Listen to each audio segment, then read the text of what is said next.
ഇന്ന് തന്നെ ഡൗൺലോഡ് ചെയ്യൂ. കാണൂ നിങ്ങളുടെ ഫേവറേറ്റ് ഷോസ്.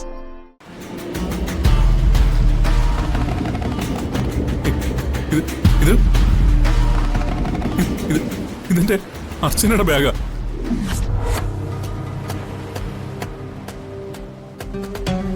എന്റെ അർച്ചനയ്ക്ക് ഞാൻ വാങ്ങിച്ചു കൊടുത്ത ബാഗാ. നിങ്ങൾ രണ്ടുപേരും ഒരുമയോടെ സ്നേഹത്തോടെ ഇരിക്കുന്നതാ ഞങ്ങളുടെ എല്ലാവരുടെയും സന്തോഷം. അളിയൻ കുറച്ച് റെസ്റ്റ് എടുക്ക്. എനിക്ക് 1-2 മെയിൽ അയക്കാനുണ്ട്. ഞാനിപ്പോ വരാം.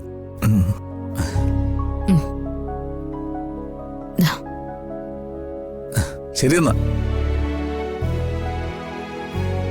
അടുക്കളയില് കുറച്ച് പണി എനിക്കും ഉണ്ട്. ഞാൻ ശിശിരേച്ചി ഇങ്ങോട്ട് പറഞ്ഞു വിടാം.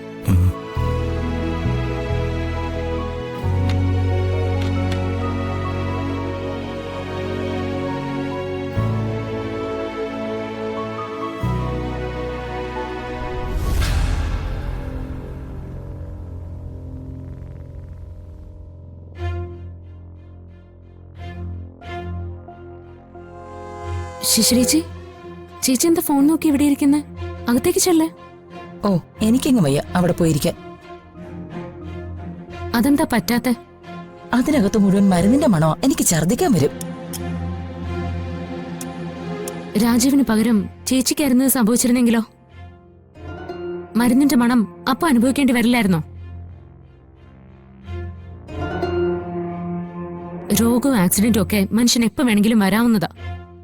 ആ സമയത്ത് ആരായാലും ഇതൊക്കെ അനുഭവിക്കേണ്ടി വരും.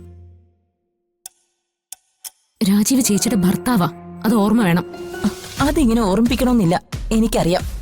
പക്ഷെ ചേച്ചിയുടെ പെരുമാറ്റം കണ്ടാ അങ്ങനെയല്ല തോന്നുന്നേ. ഭാര്യയും ഭർത്താവും പരസ്പരം താങ്ങും തണലും ആവേണ്ടവരാ. മേലിൽ ചേച്ചി ഇങ്ങനെ ഒന്നും സംസാരിക്കരുത്. നീ എന്താ എന്നെ ഭീഷണിപ്പെടുത്തുവാണോ? നിങ്ങളുടെ കല്യാണം കഴിഞ്ഞിട്ട് എത്ര ദിവസമായി? ഈ അപകടം പറ്റുന്നവരെ എന്തായിരുന്നു രാജീവേനോടുള്ള ചേച്ചിയുടെ സ്നേഹം? ഇപ്പൊ ഒന്ന് വീണപ്പോ നോക്കാൻ മടി. മര്യാദയ്ക്ക് മൊബൈൽ മാറ്റി വെച്ചിട്ട് അകത്തേക്ക് ചെല്ലാണല്ലേ പറഞ്ഞേ.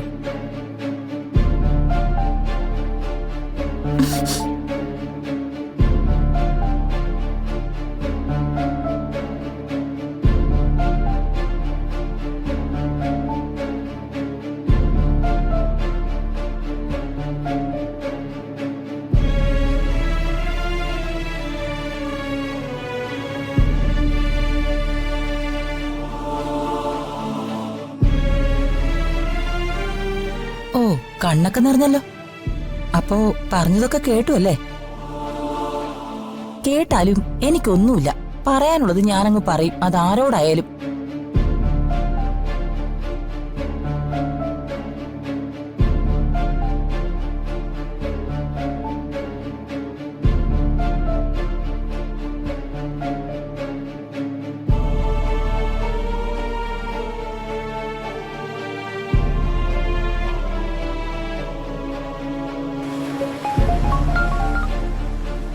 ഹലോ, മുത്തു എവിടെയാ?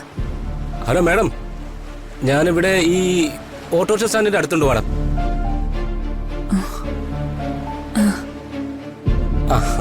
കണ്ടു മാഡം.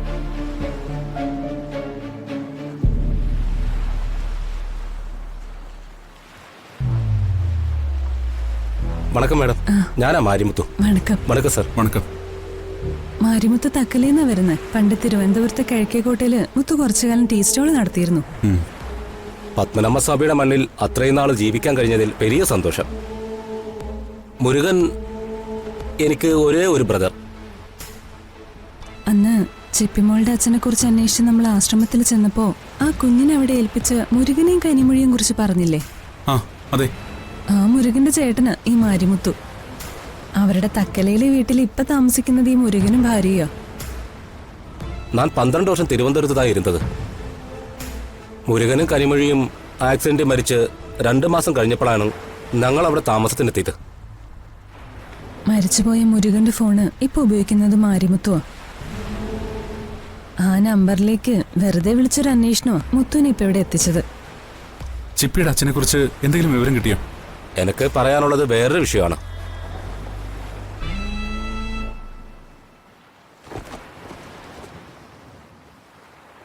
മുത്തുവും ഭാര്യയും അവിടെ താമസമായപ്പോ മുരുകന്റെയും കനിമൊഴിയുടെ സാധനങ്ങളെല്ലാം അവരൊരു മുറിയിലേക്ക് മാറ്റി. ആ കൂട്ടത്തില് കനിമൊഴിയുടേതല്ല എന്ന് തോന്നിച്ചൊരു ബാഗായത്.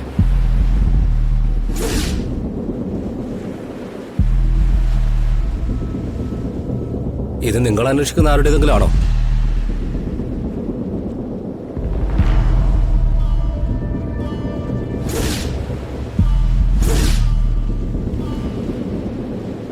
ഈ ബാഗ് സച്ചിക്ക് എവിടെയെങ്കിലും പരിചയമുണ്ടോ?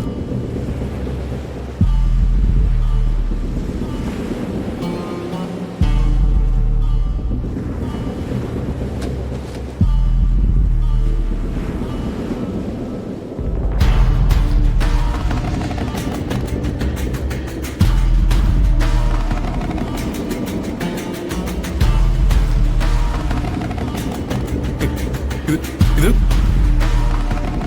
ഇത് ഇതെന്റെ അർച്ചനയുടെ ബാഗാ.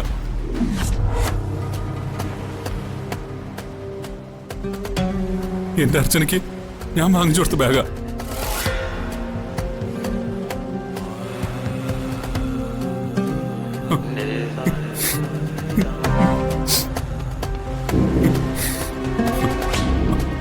അർച്ചനയുടെ ബാഗ് എങ്ങനെ അവർക്ക് കിട്ടിയേ?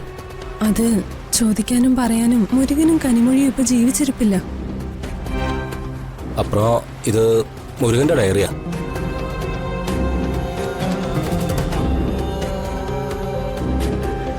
മുരുകനും കനിമൊഴിക്കും ആ കുഞ്ഞിനെ കിട്ടിയെന്ന് പറയുന്ന ആ ദിവസത്തെക്കുറിച്ച് മുരുകൻ ഈ ഡയറിയിൽ എഴുതിയിട്ടുണ്ട്.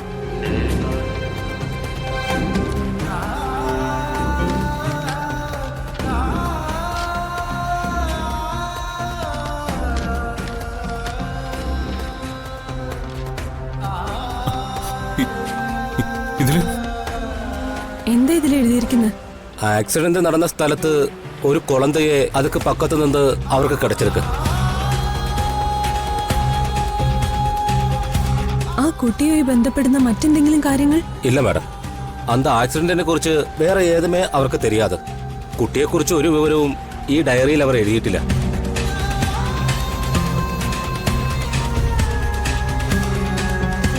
മുത്തു, ഇതുമായി ബന്ധപ്പെട്ട എന്തെങ്കിലും വിവരം കിട്ടിയാ മുത്തു അപ്പൊ തന്നെ എന്നെ വിവരം അറിയിക്കണം. ആ ശരി മാഡം. ഇതുക്ക് മേലെ എന്ത് വിവരം കിട്ടിയാലും ഞാൻ മാഡത്തിനെ ഫോൺ പണലാം.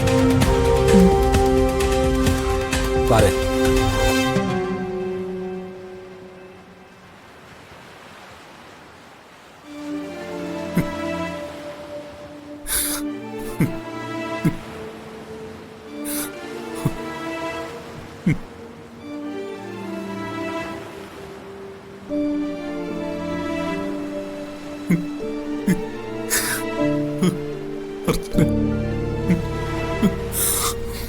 സച്ചി,